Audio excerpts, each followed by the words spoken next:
أعوذ بالله من الشيطان الرجيم. بسم الله الرحمن الرحيم. قالوا وأقبلوا عليهم ماذا تفقدون قالوا نفقد سواء الملك ولمن جاء به حمل بعير وأنا به زعيم. قالوا تالله لقد علمتم ما جئنا لنفسد في الأرض وما كنا سارقين. قالوا فما جزاؤه إن كنتم كاذبين. قالوا جزاؤه من وجد في رحله فهو جزاؤه كذلك نجزي الظالمين. صدق الله العظيم. سبحانك لا علم لنا إلا ما علمتنا إنك أنت العليم الحكيم. قالوا وأقبلوا، وہ بولے متوجہ ہو کر علیہم ان کی طرف، ماذا تفقدون، تمہاری کیا چیز گم ہو گئی ہے؟ قالوا، انہوں نے کہا نفقدو، ہم گم پاتے ہیں سوال ملک، بادشاہ کے پیالے کو، ولمن، اور اس شخص کے لیے، جاء بھی، جو اس کو لے کر کے آیا، حمل بعیر، ایک اونٹ بر غلے کا پیمانہ ہوگا، وَأَنَا، اور میں بھی اس کی پر ضامن ہوں۔ قالوا، انہوں نے کہا تاللہ، اللہ کی قسم، لقد، یقیناً، علمتم، تم جانتے ہو، ما جئنا، ہم نہیں آئے ہیں، لنفسد، تاکہ فساد کریں، فی الارض، زمین میں، وما کننا سارقین، اور نہ ہی ہم چور ہیں۔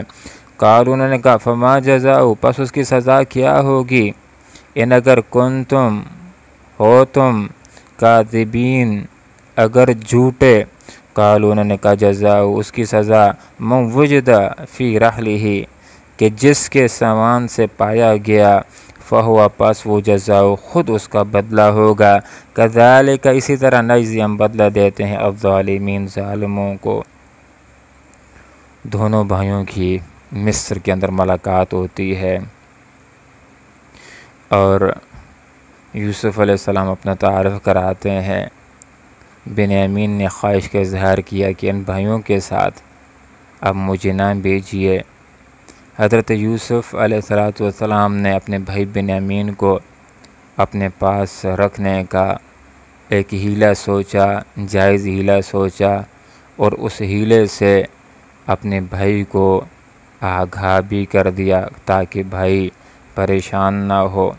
جس وقت سامان لدوایا جا رہا تھا تو چپکے سے اپنے بھائی کے سامان کے اندر، غلے کے اندر، پیالہ رکھوا دیا، اور یہ کنعانی قافلہ اپنے علاقے کی طرف رواں دواں ہوا۔ ملازمین نے جس وقت پیالے کو نہ پایا، ان کے خیال کے اندر یہ بات آئی کہ ہو نہ ہو یہ کارستانی کنعانی قافلے کی ہو سکتی ہے۔ ان کے پیچھے دوڑتے ہیں، اعلان کرنے والا اعلان کرتا ہے، قافلے والوں رک جاؤ، تم چور معلوم ہوتے ہو۔ تو قافلے والوں نے کہا، یوسف علیہ السلام کے بھائیوں نے کہا کہ تمہاری کیا چیز کھو گئی ہے، تمہاری کیا چیز گم ہو گئی ہے؟ تو ملازمین نے کہا کہ ہم بادشاہ کا پیالہ، قیمتی پیالہ، سونے کا پیالہ، جس کے اندر پانی کو بھرا جاتا ہے، جس کے اندر پانی کو پیا جاتا ہے، جس کے اندر غلے کو ماپا جاتا ہے، اس کو ہم گم پاتے ہیں۔ اور ملازمین نے ان کنعانی قافلے والے 11 افراد کے سامنے ایک پیاری سی پیشکش بھی رکھ دی۔ وہ پیشکش یہ تھی کہ جو آدمی بھی ایسا ہے کہ جس نے اس پیالے کو چرا لیا ہے، بادشاہ کے پیالے کو چرا لیا ہے، وہ از خود اپنے سامان میں سے نکال کر کے دے دے گا تو بادشاہ کی اجازت کے ساتھ اس کو بطور انعام کے ایک اونٹ بر غلہ دے دیا جائے گا، بغیر کسی تلاشی کے، بغیر کسی تفتیش کے۔ اگر وہ پیالہ از خود حاضر کر دے گا، پیش کر دے گا، تو بطور انعام کے اس کو ایک غلہ اونٹ کا دے دیا جائے گا۔ اور اعلان کرنے والے نے کہا کہ اس کا ذمہ دار میں خود بنتا ہوں، اس کا ضامن میں خود ہوں، میں خود ذمہ داری اٹھاتا ہوں کہ ایک اونٹ بر غلہ اس کو دلواؤں گا۔ تو کنعانی قافلے والوں نے کہا حضرت یوسف علیہ الصلوۃ والسلام کے بھائیوں نے کہا لقد علمتم، اے مصر والو تم جانتے ہو کہ ہم یہاں اس لیے نہیں آئے ہیں کہ زمین کے اندر فساد کریں، ڈاکے ڈالیں، لڑائی جھگڑے کریں، دنگا و فساد کریں، چوری کریں۔ ہم نے تو اپنے جانوروں کے منہوں کو بھی بند رکھا ہوا ہے تاکہ دوسری فصلوں کو خراب نہ کریں۔ ہمیں تو بادشاہ نے جو پیسے ہمارے غلے کے اندر رکھ دیے تھے ہم تو وہ بھی لے کر کے واپس آئے ہیں۔ ہم نے کوئی چوری نہیں کی ہے، ہم چور نہیں ہیں، ہمارا تعلق چوروں کے ساتھ نہیں ہے، ہمارا تعلق چوروں کے خاندان کے ساتھ نہیں ہے، ہم شریف خاندان کے لوگ ہیں۔ وَمَا كُنَّا سَارِقِينَ، ہمارا تعلق چوروں کے ساتھ نہیں ہے۔ ملازمین نے ان کے سامنے یہ بات ذکر کر لی تو اس بندے کی سزا کیا ہوگی کہ اگر ہم نے تلاشی لے لی جس کے سامان میں سے بادشاہ کا پیالہ اگر نکل آتا ہے تو ذرا خود ہی بتلا دو پھر اس کی سزا کیا ہوگی۔ اگر تم جھوٹے نکل آئے واقعی تمہارے کسی فرد کے سامان میں سے پیالہ نکل آیا اس کی سزا کیا ہوگی؟ تو کنہانی قافلے والوں نے کہا کہ جس کے سامان میں سے پیالہ بادشاہ کا برآمد ہو گیا تو وہ خود ہی اس کا بدلہ ہوگا۔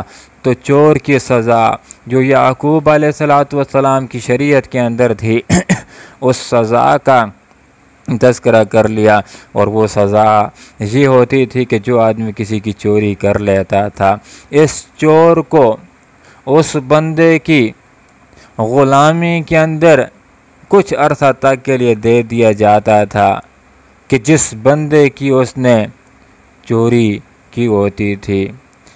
جبکہ جہاں تک مصر کے قانون کا تعلق تھا چور کے لیے اس میں کوئی تعذیب ہوتی تھی، کوئی جرمانہ ہوتا تھا، جتنا مال چور چوری کرتا تھا اس سے ڈبل اس بندے کو اس چور سے دلوا دیا جاتا تھا کہ جس کی اس نے چوری کی ہوتی تھی۔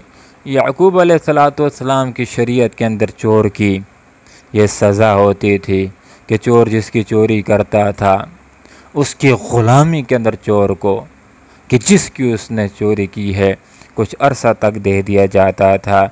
کذالک نجزی الظالمین، 10 بھائیوں نے یہ بات ذکر کر لی کہ چور کو ہم اسی طرح سزا دیا کرتے ہیں۔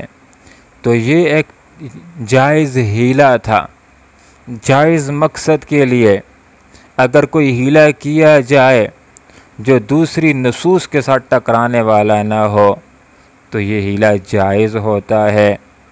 اور یہ حضرت یوسف علیہ السلام کو اللہ تعالیٰ نے ان کے ذہن کے اندر ڈالا تھا۔